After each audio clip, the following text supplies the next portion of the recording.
চুপ করে শুয়ে থাকো, এই বলে শ্বশুর মলম এনে মালিশ করে দিচ্ছিল। আমি তখনও গামছা পরে আছি। এরপর শ্বশুর একটা ভ্যাজলিনের কৌটো নিয়ে আসলো। আমি ইতস্তত হবার ভান করে বললাম, ইস, এ কি হলো?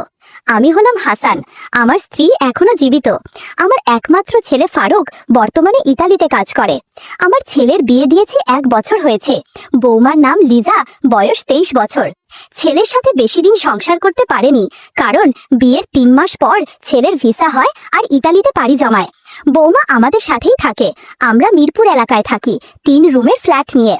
বৌমা সবসময় বাসায় থাকলে শাড়ি না হলে ঢোলা টি শার্ট আর প্লাজো পরে থাকে। এই বয়সেও আমি বেশ যুবক ধরনের, তবে আমার স্ত্রী অনেকটাই দুর্বল হয়ে গেছে, যে কারণে এখন আর আগের মতো কিছুই পারে না।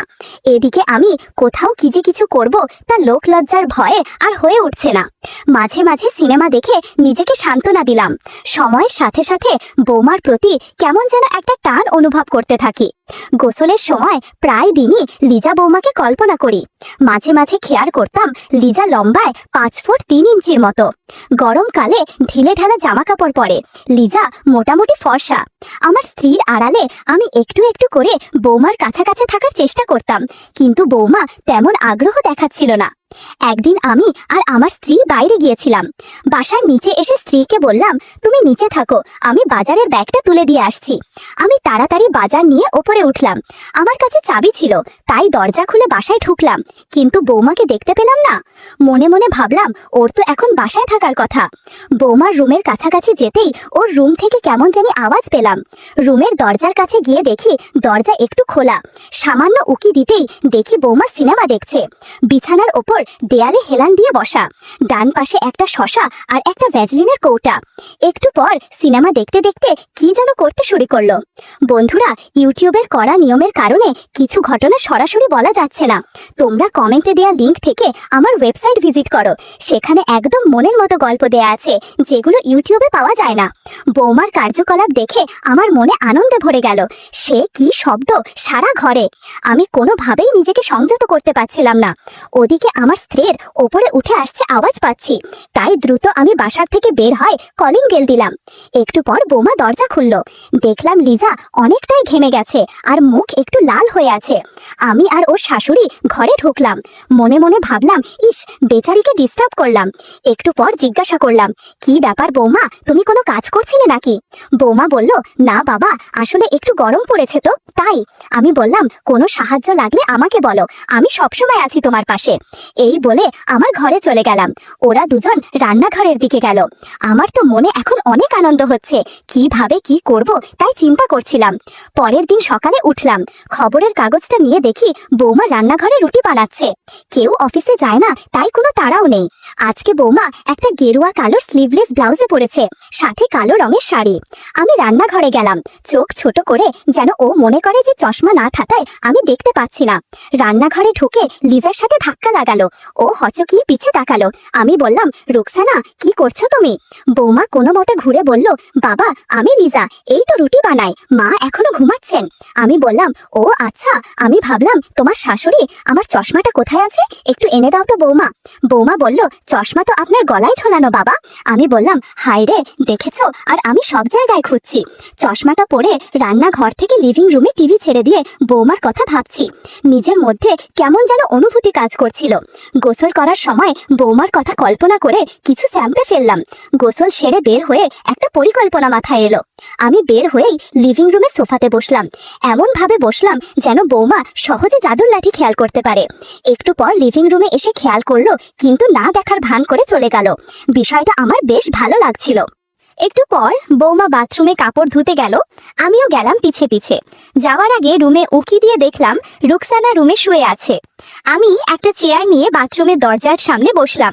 বৌমা কাপড় ধুচ্ছে আর আমাকে দেখে বলল, বাবা, আপনি এইখানে কি করছেন? আমি বললাম, না, হয়েছে কি, তোমার সাথে তো কথা হয় না, তাই ভাবলাম একটু কথা বলি। আমার ছেলে কি তোমাকে ফোন দেয়, কথা হয়?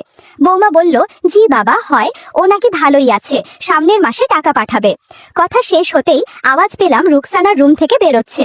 তাই আমি উঠে বললাম, ঠিক আছে লিজা, পরে কথা হবে বলে উঠে গেলাম।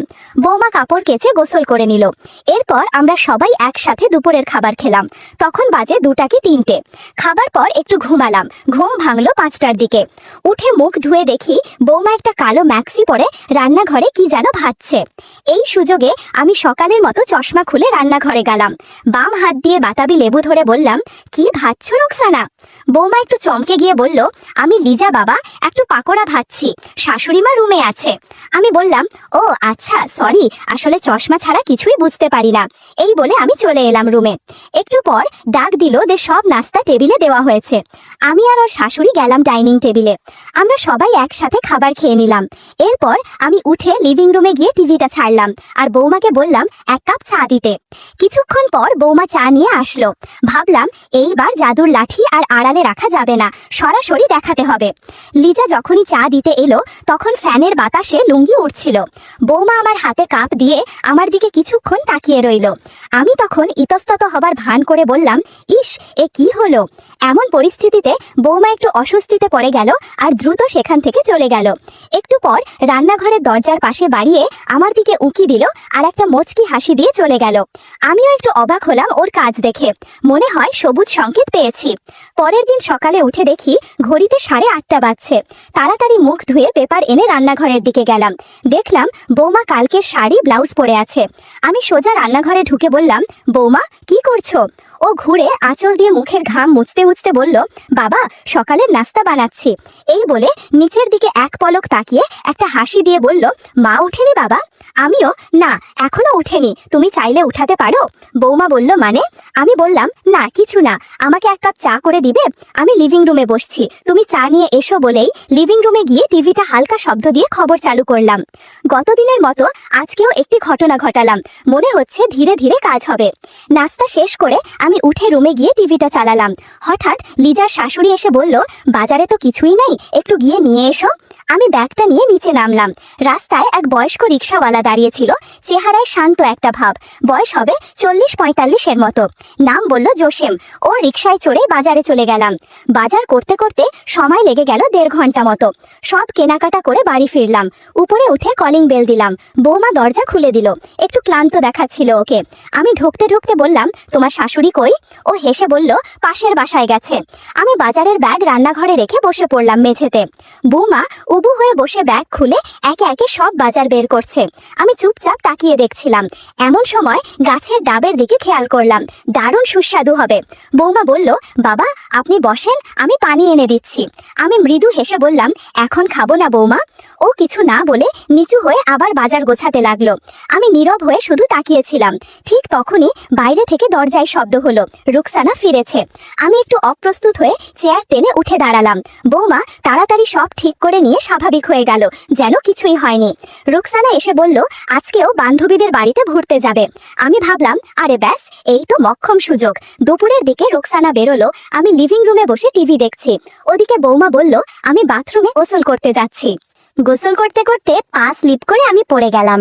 আমার পায়ে অল্প একটু ব্যথা লাগলো। ব্যথাটা খুব একটা বেশি ছিল না। আমার পড়ে যাওয়ার শব্দে আমার শ্বশুর ছুটে বাথরুমের কাছে এসে বললেন, সব ঠিক আছে তো বৌমা?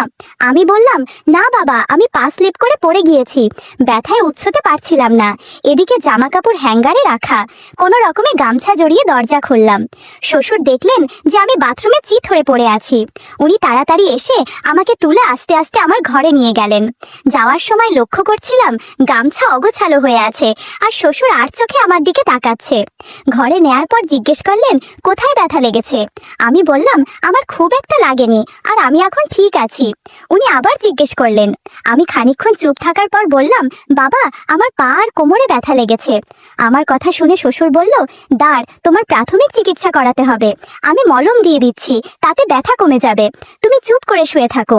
এই বলে শ্বশুর মলম এনে মালিশ করে দিচ্ছিল। আমি তখনও গামছা পরে আছি। শ্বশুর আস্তে আস্তে চিকিৎসা শুরু করলো।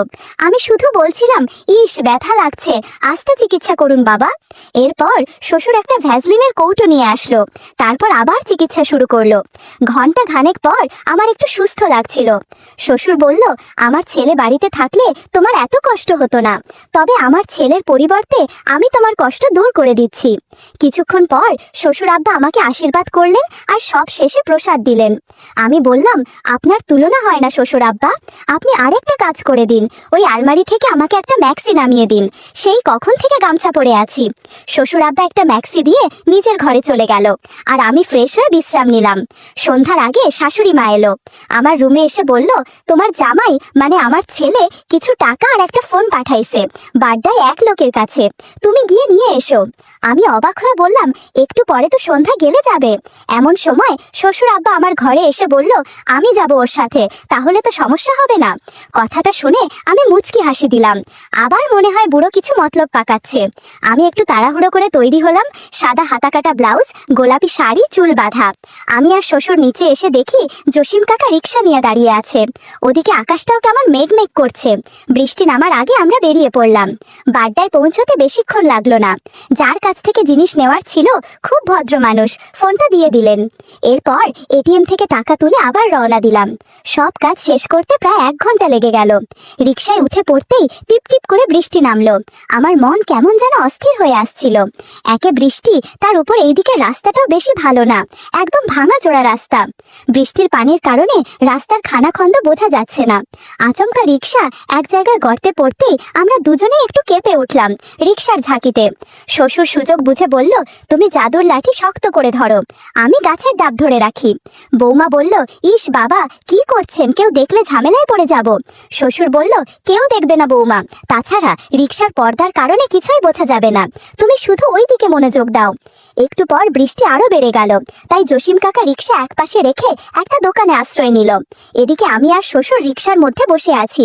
প্রায় আধা ঘন্টার মতো শ্বশুর আব্বা গল্প করলেন, কিন্তু রিক্সার মধ্যে খুব একটা সুবিধা পেলাম না। বৃষ্টি সামান্য কমার পর আমরা বাড়িতে চলে এলাম। বৃষ্টির কারণে জামা কাপড় কিছুটি ভিজে গিয়েছে।